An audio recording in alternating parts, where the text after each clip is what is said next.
Hey there, tech enthusiasts. Today, we're going to take a peek behind the scenes of a $2 million custom Bentley being built right here in the USA.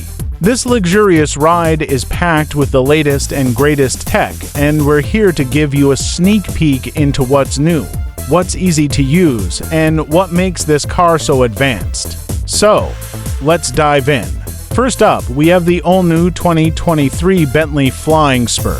This beauty is the first to be built in the USA, and it's a true testament to the craftsmanship and attention to detail that Bentley is known for. One of the most exciting features of this car is the new digital cockpit, which is now a standard feature across the entire Bentley lineup.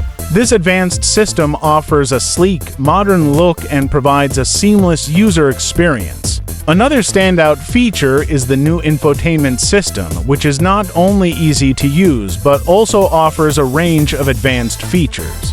The 10.9-inch touchscreen is a significant upgrade from the previous 8.6-inch screen, and it's now paired with a new 12.3-inch digital instrument cluster. But that's not all. The new Flying Spur also comes with a wireless phone charger, a heated steering wheel, and a premium sound system.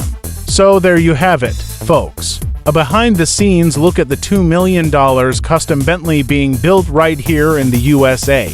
We hope you enjoyed this peek into the world of luxury and advanced technology. Thank you for tuning in, and if you enjoyed this video, please don't forget to like, share, and subscribe for more tech insights and updates. Until next time, stay tech-savvy.